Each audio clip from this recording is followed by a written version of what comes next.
Çocuklarımızın, tabii ki bizlerin de Karagöz ve Hacivat'ın o gösterileriyle, orta oyunlarıyla çocukluğumuzu doldurduk, kültürü doldurduk.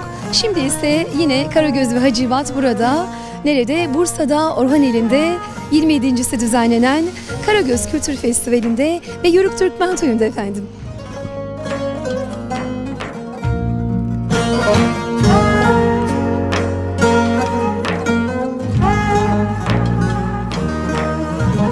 Diyoruz ya, Karagöz Festivali diyoruz. Bunu bizler de merak ediyoruz. Neden Karagöz Festivali denmiş efendim? Develerimize, kervanımızı kıhtırdık, oturduk. Bizler de biraz dinlenelim derken bunun üzerinde biraz sohbet etmek istiyorum. Efendim önce sizi bir tanıyalım, sonra da bu festival üzerine konuşalım efendim. Ben Karagöz sanatçısı Bülent Akay. Bu festivale biz aşağı yukarı 15 yıldır katılıyoruz. Bu sene 27.si tertip edilen Karagöz Kültür ve Yörük Türkmen Şöleni çok güzel başladı, çok güzel devam etmekte. Buradan tüm bizi seyredenlere selamlar, saygılar sunuyorum. Evet. Neden Karagöz Festivali denmiş? Burası bir de Karagöz piknik alanı ayrıca. Evet. Karagöz, Bursa Orhaneli. Evet. Bursa Orhaneli'nin köylerinden. Dolayısıyla Karagöz'ün adını verdiği bir festival. O zaman Karagöz'e soralım mı onu? Karagöz'ü soralım. Evet. Merhaba, önce sizi bir tanıyalım, sonra da bunun detaylarını sizden alalım istiyoruz. Merhaba efendim, merhaba, hoş geldiniz, sefalar getirdiniz.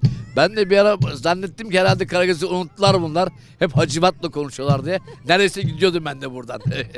Efendim 27.si düzenlenen Karagöz şenlikleri, şölenleri, aynı zamanda Yörük Türkmen Toyu'nun yeniden toplanılması, güzel kararlar alınması için bir vesile olmuş da oluyor. Biz hemen hemen Hacivat'la beraber 15 yıldan beri buradayız, kendisinin dediği gibi.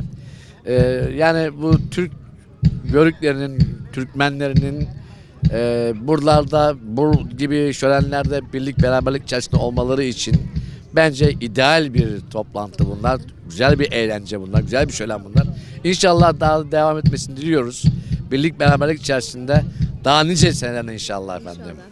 Şimdi çocukluğumuz Karagöz Hacivat'ın gösterileriyle, orta oyunlarıyla geçti. Evet. Bizler bunları yaşadık. Şu anki nesilde zaman zaman en azından en kötü haliyle bile Ramazan aylarında bunu izleme şansımız oluyor, o görselleri.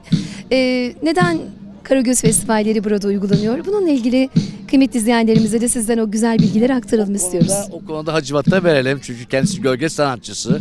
Ben de devlet tiyatrosundan sanatçısıyım, emekli oldum. Onu özellikle Ramazan programlarında arkadaşımız çıkıyor. Onlar belki daha bir bilgisi vardır o konuda.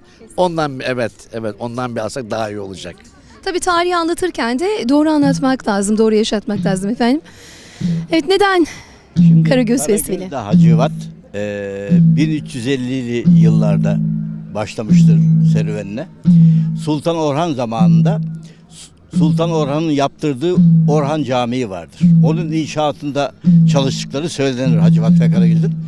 Fakat inşaatta çalışırlarken çok fazla şakalaştıkları için oradaki işçiler, cami inşaattaki işçiler işi bırakıp Karagöz'de Hacivat'ı seyrederlermiş.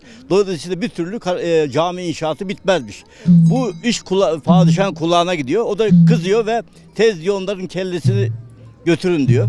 Tabii emir bu. Bizim kelleler gidiyor. Öyle tabii, rivayet bu. Sonradan da bu yaptığına padişah çok üzülüyor. Ya keşke diyor bu Hacivat'la Karagöz'ü, ben bir an öfkeye kapıldım. Keşke bunları ben de bir görseydim. Görmemiş çünkü. Sonra onun hocalarından Şeyh Küşleri demiş ki saygılı padişahım, eğer isterseniz ben Hacivat'la Karagöz'ü size canlandırırım. Yapabilir misin? Yaparım. Nerede? Perdede yaparım. Hemen başındaki sarığı çıkarıp beyaz perde yapıyor. Arkasına şema ışık yapıp ilk defa Sultan Orhan'ın huzurunda Hacivat ve Karagöz gölge oyunu oynatılıyor. O gün bugün hem canlı hem gölge günümüze kadar gelmiştir bu Hacivat Karagöz'ün. Tabii ki hiçbir zaman unutmuyoruz. Tarih tekerrürden ibarettir diyoruz. Bazen onların emsallerini yaşatmaya çalışıyoruz. Onlar da burada Orhaneli'nde, Karagöz'ün doğduğu yerde, Karagöz'ün yaşadığı yerde bu güzel Karagöz piknik alanında karınca kararınca, dilleri yettiğince anlatmaya çalışıyorlar. İsterseniz şimdi onlar anlatsınlar, işte o perde dedikleri yerden perdeyi bir revan eylesinler bakalım efendim. Perdeyi indir gözden, hisse al sen bu sözden, perdeyi sanma bezden, kemal haktır perdemiz. Huzuru hazuran, cemiyeti irfan, Vakti sefayı devran laindir, münafıktır, beedeptir şeytan. Şeytanın lainler Rahman'ın birliğine, bizi dinleyen ahbakın sağlığına. Ne adamlar sohbet eder, ne adamlar tenezzüz, divaneler hem de bir divane gerektirir. Fasihun nisa, muhasebesi tatlı. Hoş geldin ıspanak suratlı. Ah bir yari kafadan olsa, Kafan derste bollaştırım Hacivat. o söylese ben dinlesem, haddim olmayarak ben söylesem, Karagöz beni dinlese. Hacivat da benden güzel dayak yese. Hacivat. Bana bak. Ya sen şu develere binmedin mi az evvel? Karagöz'üm bilmez miyim? Az önce develere bindik ama kervan yolda düzülür dediler. Bir türlü kervan düzülmedi yahu. Allah Allah. Evet. Bana bak. Kafamızda şu şapkalardan çiçekler var ya.